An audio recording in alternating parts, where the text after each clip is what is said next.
So as people are settling back in with their coffees and teas, I'm just going to explain a little bit of how we'll do this. I'm going to call on all the tables in turn. The facilitators or their delegates will talk to us briefly about some of the insights, some of the debates, some of the questions that your group landed on.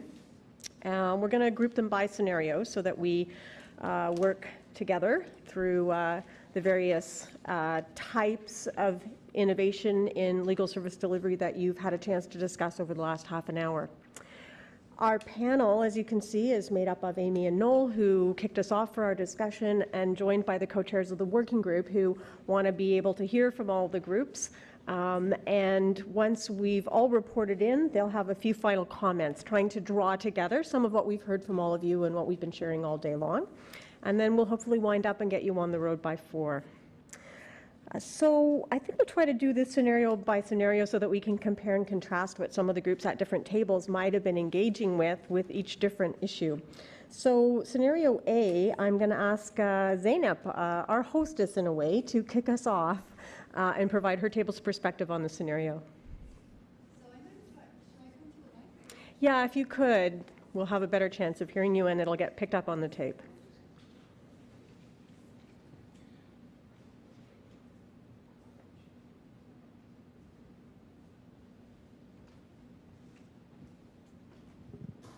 So I think we simplified things a little bit. We actually talked about concerns and possible solutions, and then we talked about benefits with respect to scenario number 1.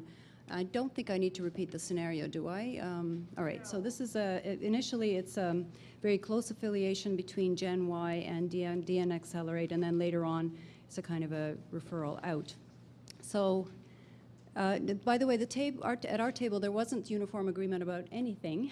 However, we did agree that all of it was worth talking about and that we could probably come up with solutions if we had more time to think about it. So first issue that was raised was privilege. Privilege is not something that's regulated by us, meaning the Law Society or lawyers. It's actually a common law. And so in any arrangement like this, the issue of privilege would really have to be addressed expressly. We'd have to think very hard about how to protect the client's privilege, how to make sure the client doesn't waive it in the course of making any agreement as to the retainer, because there's a non-lawyer providing the legal services, the services in addition to the lawyer, especially in the closely held model. Secondly, it was a question of who owns the file, again, in the more closely held version of this. So if there's a breakup of the business, who gets the client file? Is it the lawyer, Gen Y, or does the overall service provider maintain the file?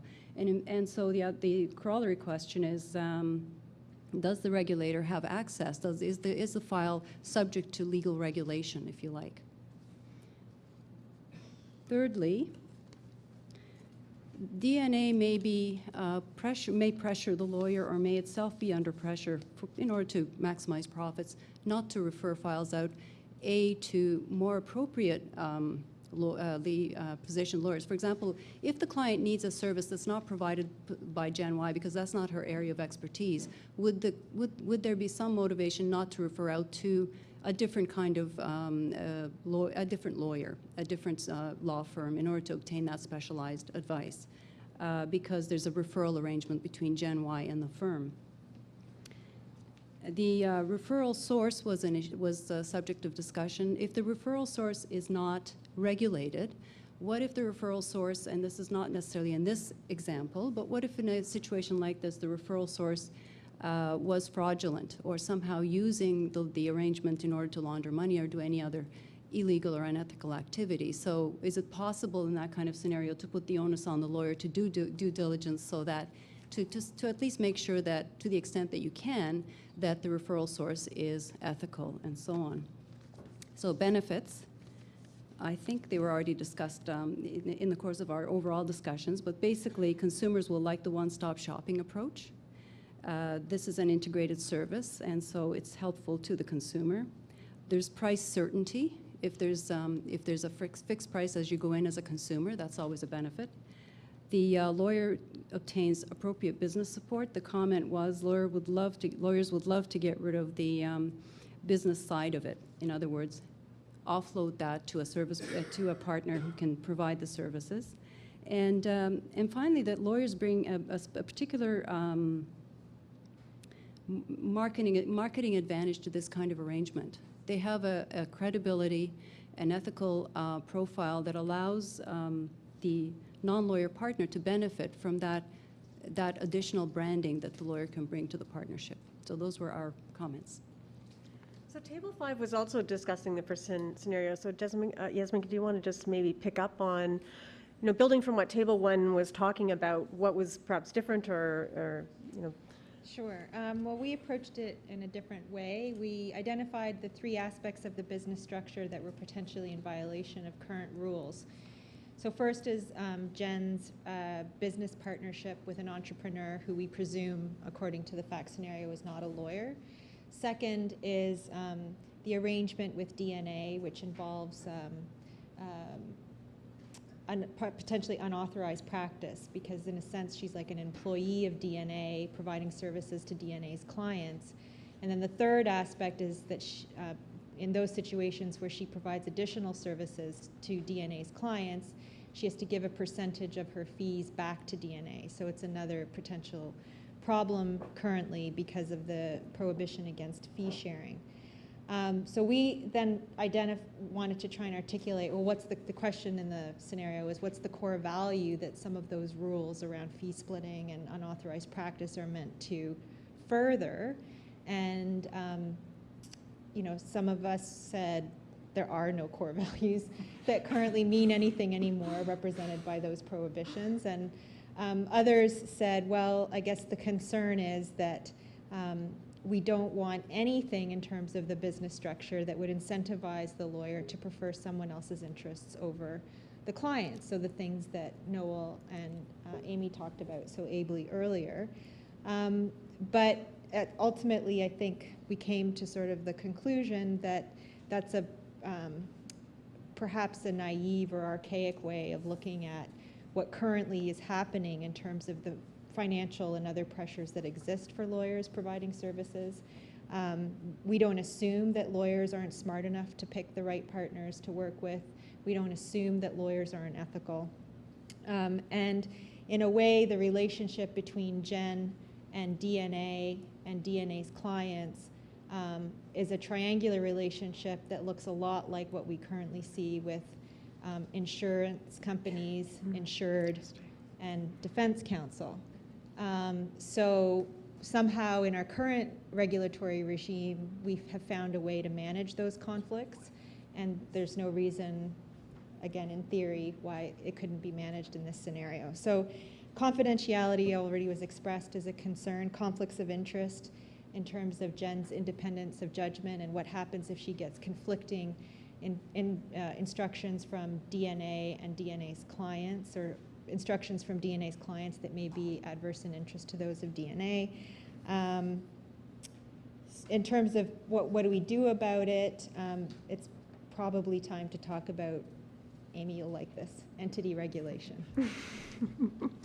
Now, I think Table 9 was also discussing this. Gary, you're going to pick up for us?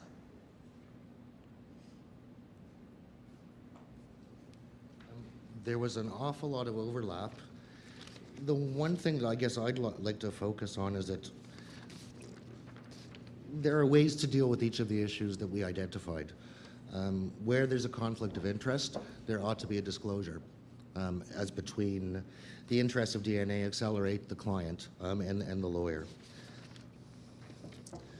With respect to the benefits, one thing I want to touch on is that assuming that DNA is an extremely successful organization and there's a huge volume, it really gives the opportunity to automate the processes, and that includes automating best practices, which is good for the lawyers, it's good for the Law Society, it's good for our insurers.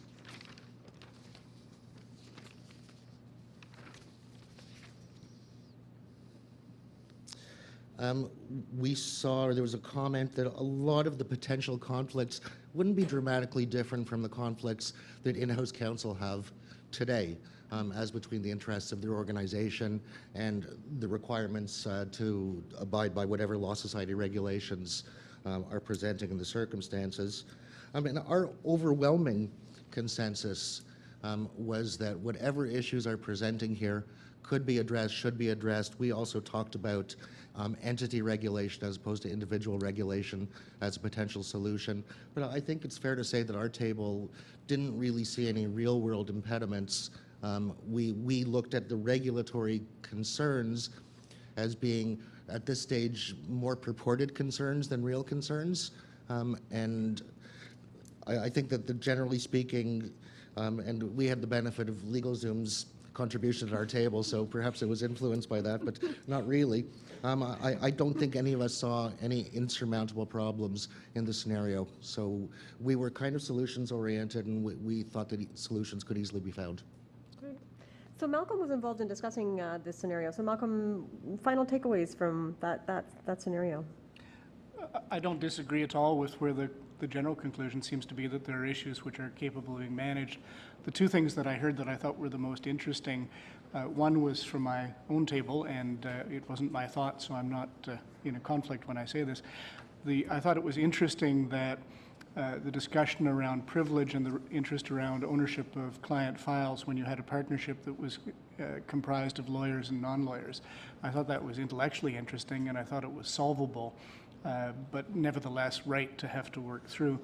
The other was Yasmika's point about triangular relationships being something that we actually have learned how to cope with. Is not something that had occurred to me in this context, and it makes a whole lot of sense. It doesn't mean that there's no issue to it.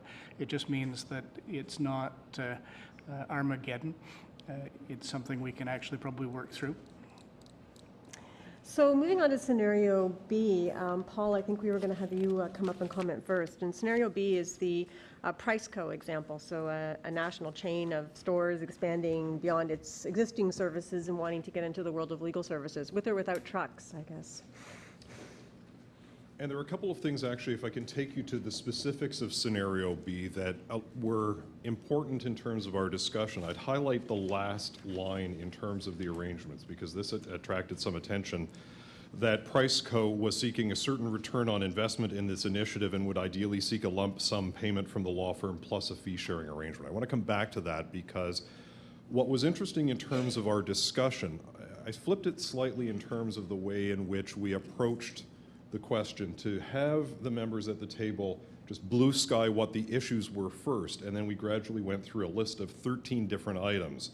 Everything from confidentiality and privacy concerns, quality fees, conflicts, competence, an image concern around the profession being diminished, we'll come back to that, independence, the notion of how marketing of legal services ends up being addressed in the current rules and otherwise, client satisfaction concerns, access, the bifurcation of the business legal proposition, access to capital, and innovation. And so we ended up with a broad-ranging discussion, and I mercifully won't go through all 13, but rather wanted to highlight a couple and then add a couple of comments, and Susan was part of this conversation, so she can add, of course, to it.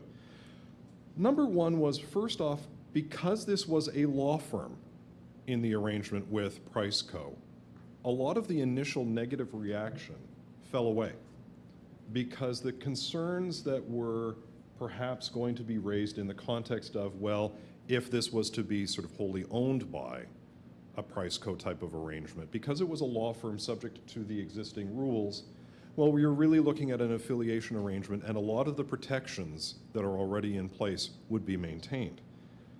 The second sort of topic of concern and particular attention in the discussion that I thought, and the group agreed was especially important, was this notion of branding and image and professionalism somehow being diminished by an affiliation with a place where you end up getting your 3,000 rolls of toilet paper and a vat of mayonnaise.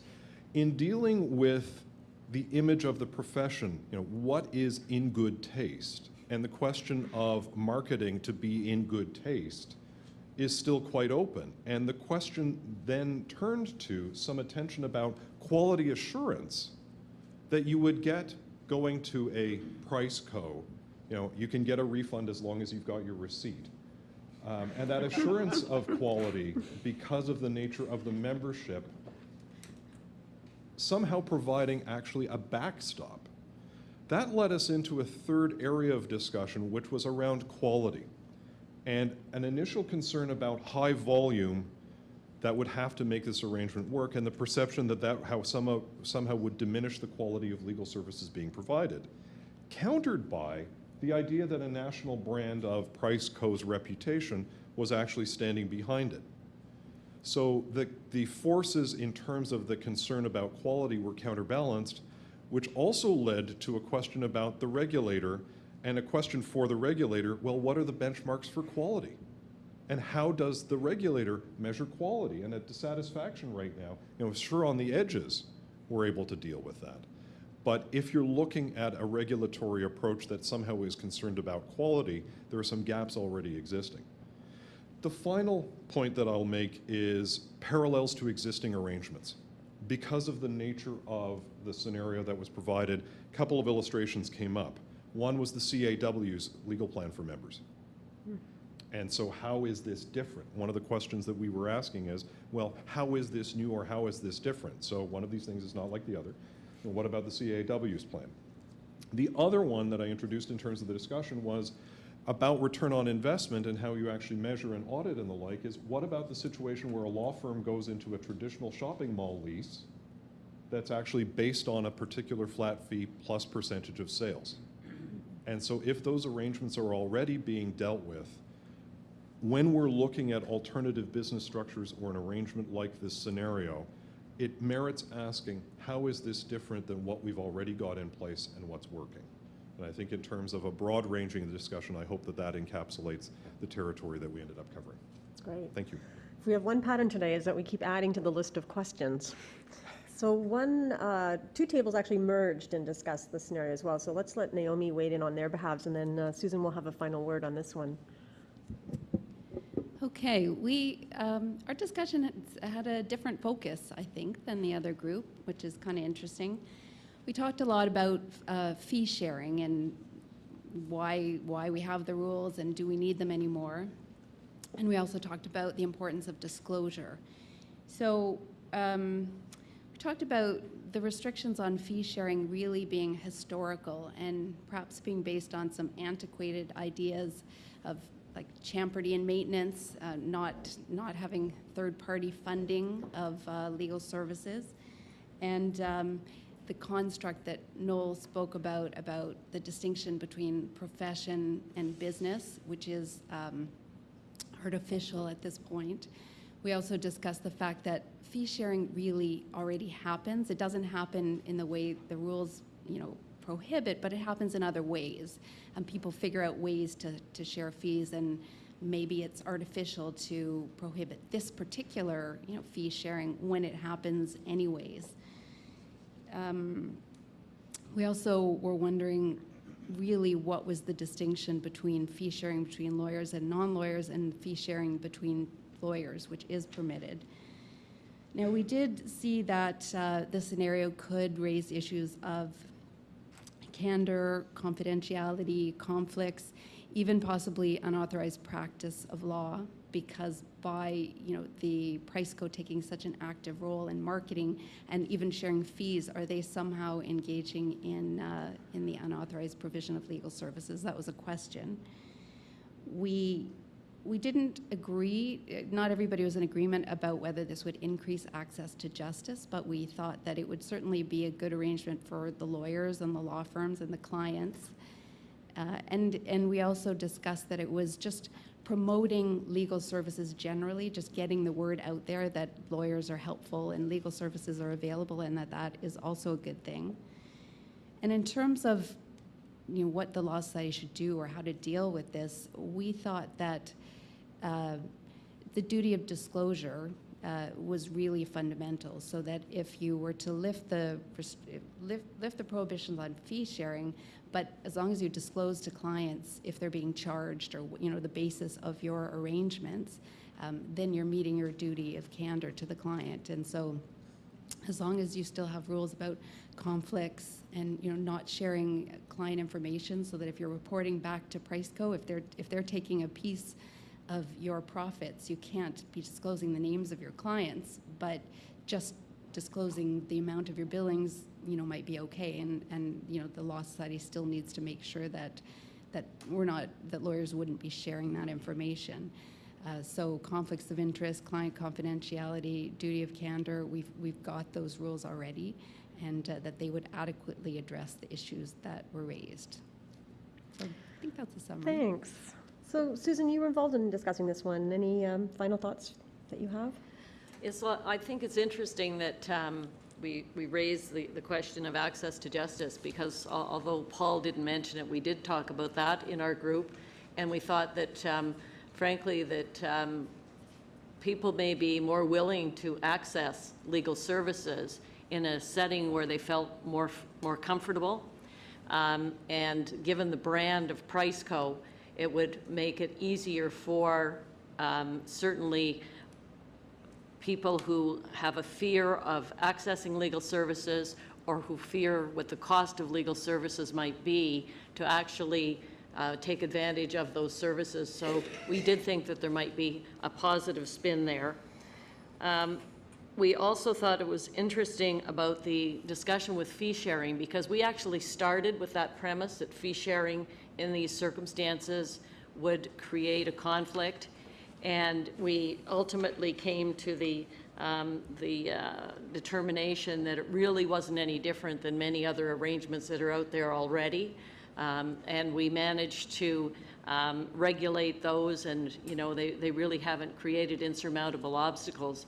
So I think for all of those reasons, and the rules that we have in place currently, that we can certainly deal with all of those issues. And we felt, certainly at our table, that it really wasn't an insurmountable scenario, and that it didn't pose any greater risks than what we currently have in the legal professions marketplace at the moment. So moving on to scenario C, John, I'm going to ask you to first report in from your table. Scenario C was the franchising problem, picking up from a well-known arrangement in England and Wales, which Professor Flood probably knows something about. Well, it sounded very much like Quality Solicitors when I first read it. And in some ways, we didn't really find any problems with this. You know, it seemed perfectly satisfactory, so why is this an issue? Okay, there were things like, you know, the franchisor, the company, potential breach of confidentiality perhaps with clients because they need to audit records, but frankly those can be anonymized, and they can really, all the company is concerned about is not who the client is, but you know, whether there are enough of them, and whether the business is being dealt with expeditiously and things like that. So there didn't seem to be any problems with the nature of the lawyer-client relationship. You know, we analogize this. Supposing somebody set up an intellectual property business that was only going to do intellectual property work, and it was a mixture of lawyers, scientists, engineers, and other people, and so on, and it decided to franchise itself and put itself around in different places. No one in our table blinked an eye at that. That was perfectly okay. No problem at all. Substitute general practice for intellectual property, and suddenly the atmosphere changes. And this is, I suspect it's to do with the nature of the client in a way. Somehow the general practice client is less knowledgeable, more vulnerable than perhaps an intellectual property client. I don't really know, but you know, I don't think, well, sorry, I have to say this, I don't think it's really the role of the regulator to say what the level of quality of service is, because I don't know, in a sense, what experience or evidence and so on and so forth you've actually got to say what appropriate quality is. And so presumably there are going to be different quality levels according to what kind of service you're going to purchase in that way. If you're a big general counsel, then you have a lot more say in the levels of quality that are being delivered than if you are a small client. But It looks as though the sorts of clients that this kind of company, firm, whatever you want to call it, would be aiming at would be clients who would want basically straightforward legal service. Nothing too problematical in terms of litigation or complex like that. Those would be, presumably be passed off onto other firms. So in actual fact, this kind of organization could actually generate competition in the legal market rather than suppress it, and therefore could be beneficial for the delivery of legal services and actually increase access to justice as a result. Have I missed anything? You want to add anything? Anyway, that's what we sort of thought. It's perfectly all right. That's great. So, Professor Terry, did you guys agree?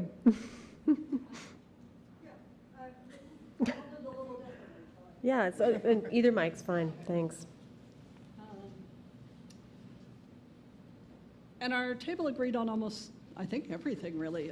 So we started off with a consensus that we thought it made sense, if you're going to evaluate a scenario like this, to try and figure out what the goals are of regulation and what you're trying to achieve, and that would be a worthwhile conversation to have. Wouldn't derail the process, and people were eager to engage in that. Some discussion, for example, about whether or not privilege should continue in non-criminal cases, whether we should recharacterize access to justice as access to legal services, but there was a real appetite to have that conversation. Sort of the flip side of that, there was a consensus that the traditional approach as described by Noel just didn't match reality at all. And so people were not embracing that as a way to think about this. In terms of the risks, one of the risks, the biggest risks in our franchise scenario was the auditor, as John said.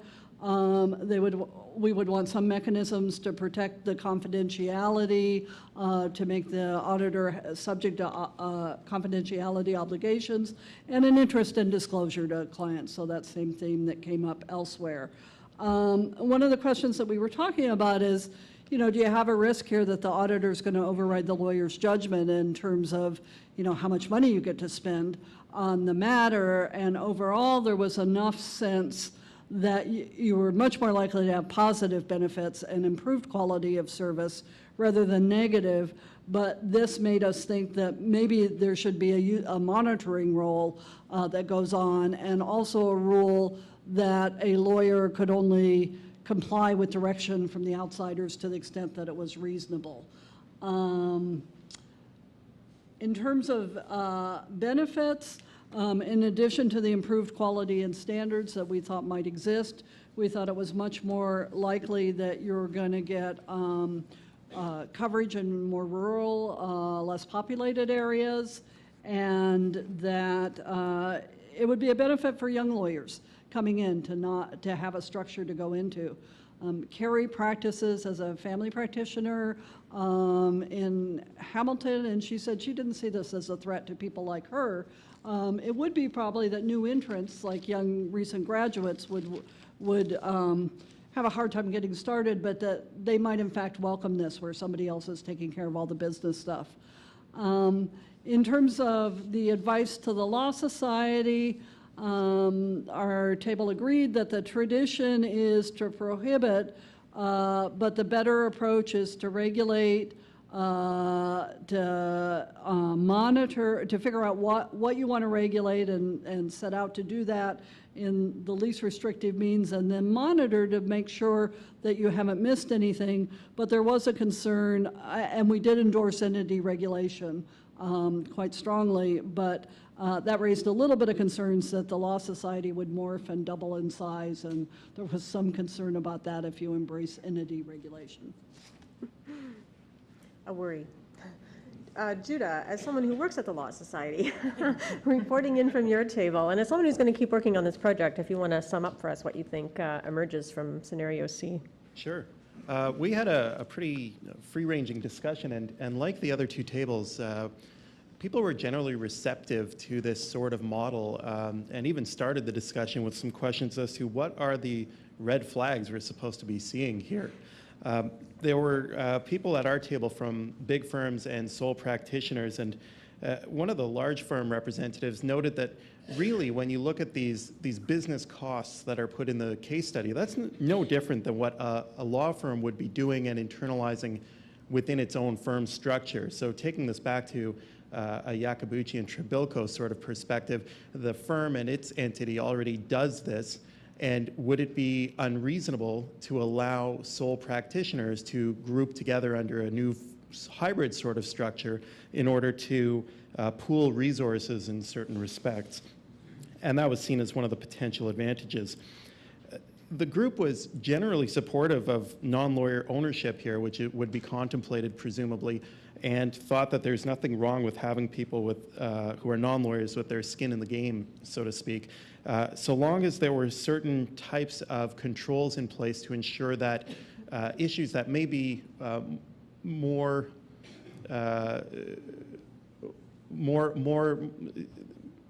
of the regulatory issues that lawyers face on a day-to-day basis, such as conflicts, are managed by lawyers, controlled by lawyers, or that those who have the general overarching responsibility for this structure have to adhere to the lawyer professional obligations.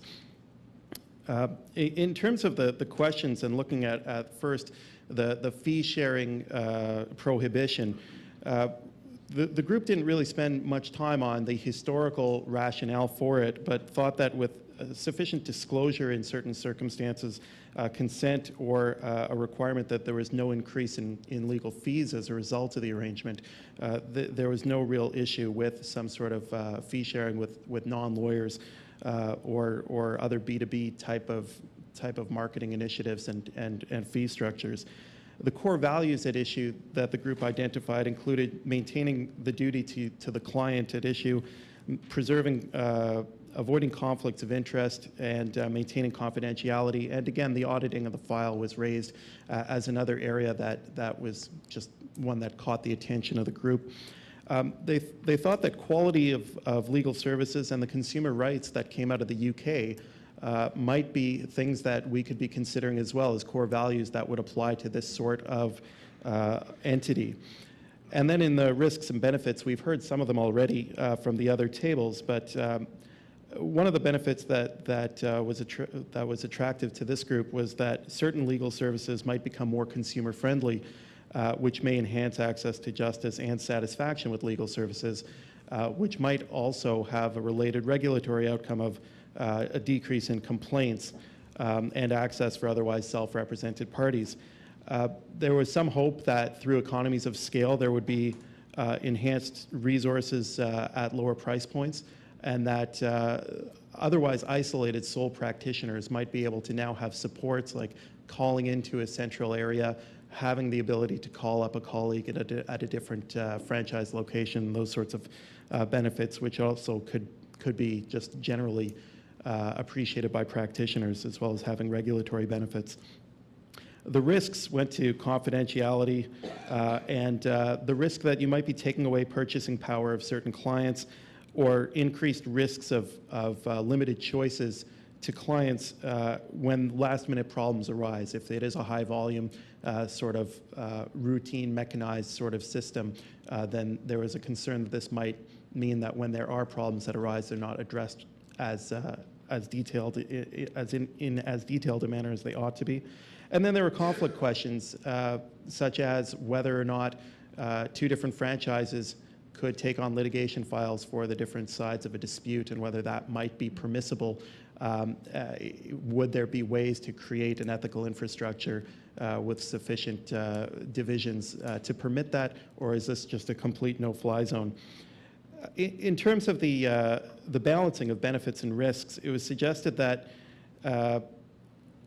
first off, if we think change is coming, then we need to develop entity regulation, and it was suggested not by me, to be clear, because I work here, but by others, that the Law Society might want to consider trying to accelerate the movement towards entity regulation so that it's in a better position to regulate not just the licensees, but the structures if we do think they're coming. And we should always be considering who ultimately bears responsibility for the ethical principles that have been identified, such as confidentiality or conflicts, and ensuring the ethical obligations are met. And it was suggested that some of the processes that have been developed in Australia and the UK are helpful starting points. Great. I like the get out ahead message. I think that's one good takeaway we've got so far.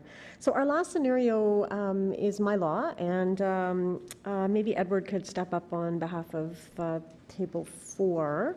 So this is, I think, a bit of LegalZoom come to Canada. It's a merging of some of that innovation we heard about with lawyers' roles. Right, so it's the combination of having a website, initial kind of point of contact, and then some associated contact with the lawyer.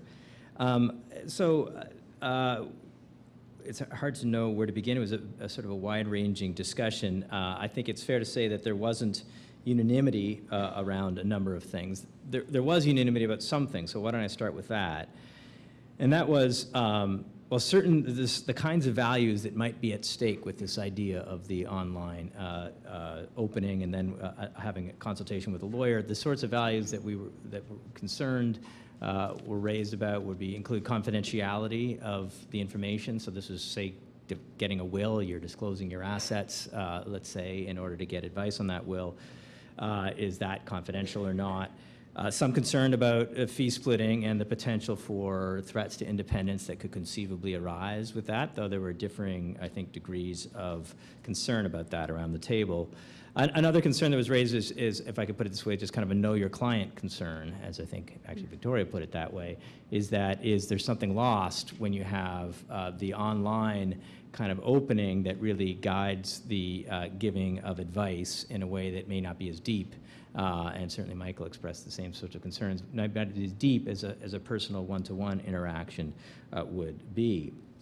I think so how much of a concern these various things were, I think varied around the table. I think one thing that we all agreed on is that a minimum disclosure would be an important part of this. This is a theme that's already come up. And that there'd be lots of, private substitutes. So even if the legal profession is not creating a duty of confidentiality, because perhaps, and I think there was a consensus, though maybe not unanimity, that just that moment of downloading the form was not the provision of legal services.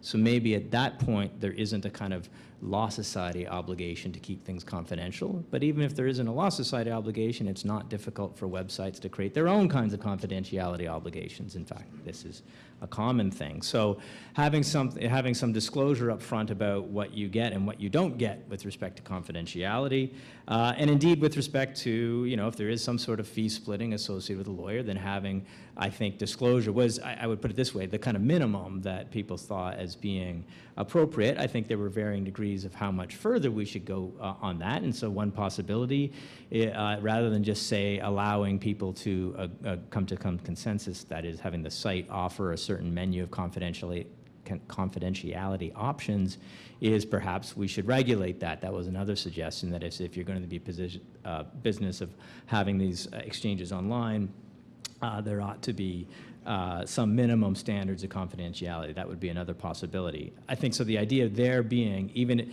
if this is, whether or not it formally meets the standards of the practice of law, there may be ways to think about, I don't know what body exactly, we didn't get into the details, which of course is the difficult part, but there may be alternative ways of thinking about controlling those concerns or addressing those concerns.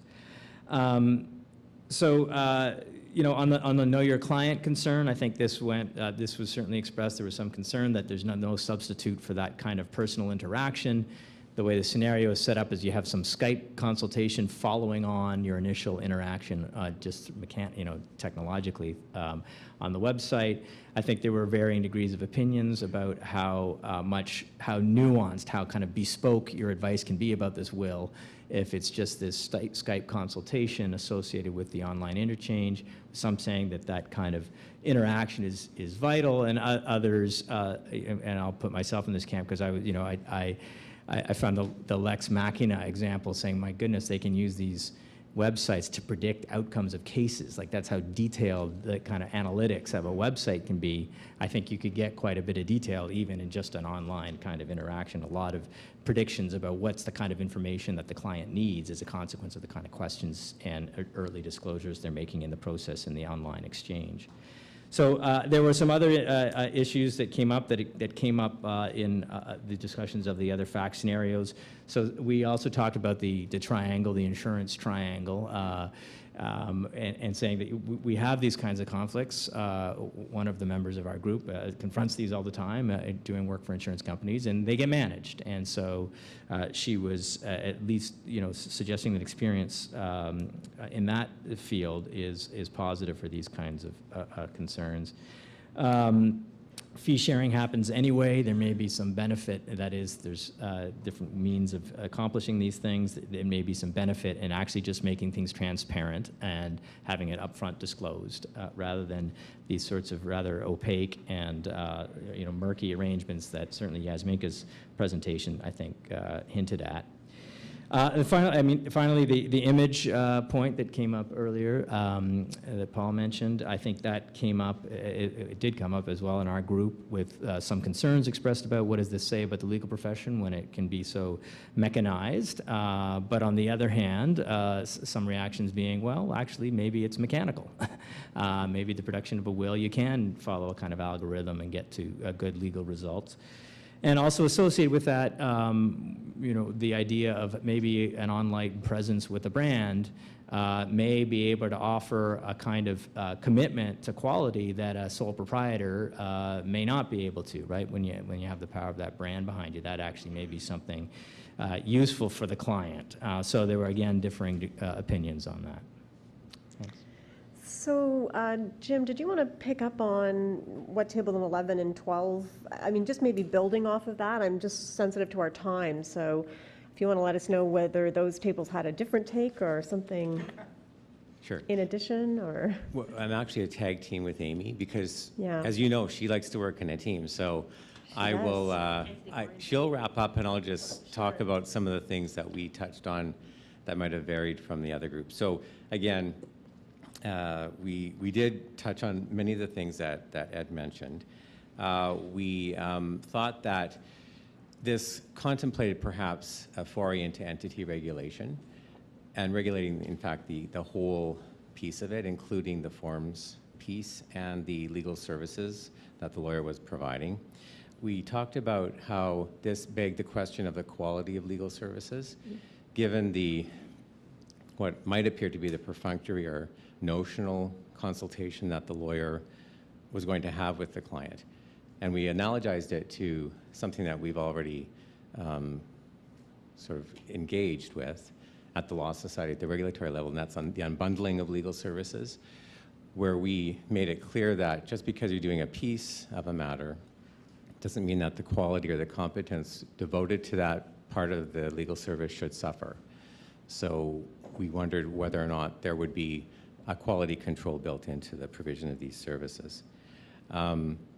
We also talked about whether or not there would be sufficient disclosure, and perhaps to the extent that, given what's offered through the form service and the risks that might be involved in that as to whether or not they are in fact legal services or not legal services, it begs the question as to whether or not this client actually needs ILA before they actually enter into the relationship here, even though they are going to get a piece of legal advice.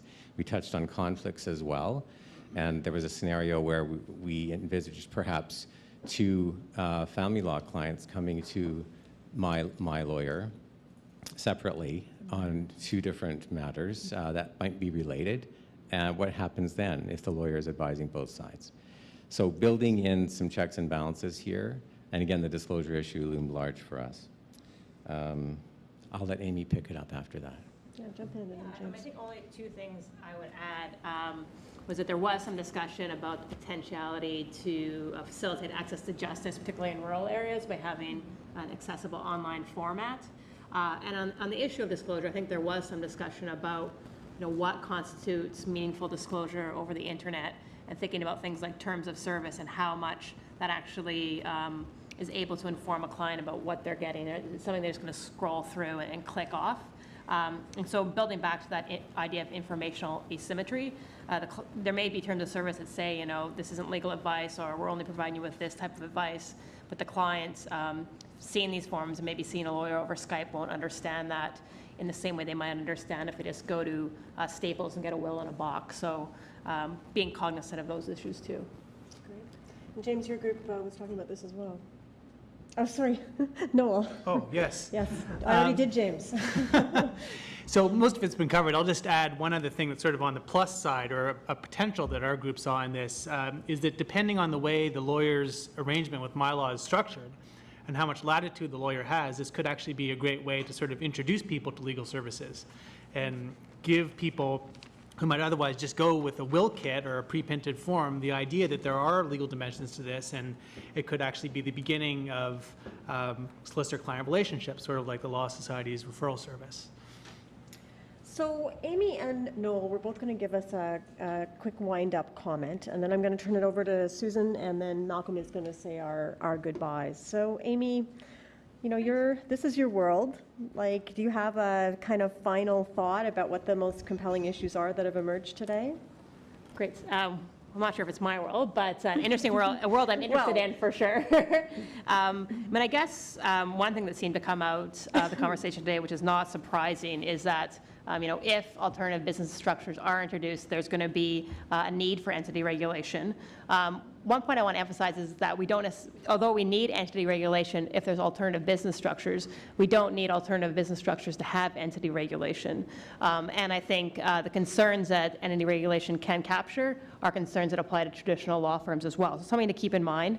And certainly if we introduce entity regulations, I'd strongly advocate that regulators think about not restricting that to only apply to ABS. Currently in Australia, the way it was introduced is that it is limited only to ABS firms, and having started that way, it can get very difficult to try and branch out, even though it's certainly been successful. And then again, on the idea of entity regulation, just to emphasize to think about not squandering the opportunities with entity regulation to think outside the box about legal ethics and about professionalism, and think about those issues that may not be currently captured in codes. Certainly, we will always want to address conflicts, confidentiality, and competence, but think about things like access to justice, employee wellness, supervision requirements, and how we can maybe more creatively encourage law firms to have best practices in those areas. And Noel, I think you were going to try to pull together, your recent work is really focusing on the balance between the legal ethics issues and the concern about constraint and innovation. So any insights for you today in terms of how we might well strike that balance? Yeah, my view is that ABS rules need to be liberalized carefully, and I'm really sort of delighted and surprised by how many people in this room seem to share that view and how much interest there is in responding creatively to the ethical and other issues that it creates. But I think that Professor Payton's comments this morning are kind of cautionary, because it sounded like he had also been in many rooms where there was this kind of sentiment. But then, of course, at the end of the day, when it comes to a large vote in front of people representing the legal profession generally, the result was very different. And even this morning, the president of the American Bar Association reiterated that they're not going anywhere close to ABS anywhere in the near future. So I think that's a cautionary tale that those of us who do come down on that side of it need to really think hard about how to engage with the point of view which perhaps most legal professionals have, right? And these deep-seated concerns that people have about the business profession dichotomy, and indeed like deep-seated concerns that people might not be willing to acknowledge openly, like, is Walmart going to eat my lunch? So I guess it's really optimistic and hopeful, but I think there's a lot of work that needs to be done to engage with where the average legal professional actually is on this issue, given that we're in an environment of self-regulation. So Susan, one takeaway for you from today as one of the co-chairs of the working group? Well, I think the interesting thing is that we've determined that alternate business structures, at least I think this group has, may present some risks to certain of our core values, or some of our core values need to be considered. But I think that the takeaway from many of the groups is that we already have those risks in traditional law firms right now. They don't necessarily seem to be any riskier or exacerbated in ABS, that we should look at the opportunities that are available in order to provide greater access to justice, provide greater ability to automate, perhaps bring costs down if that's possible, and actually open up the provision of legal services to people who don't have them. I analogized earlier about the fact that the Law Society, many of the rules that we have around Law Society regulation were actually designed to protect lawyers' turf.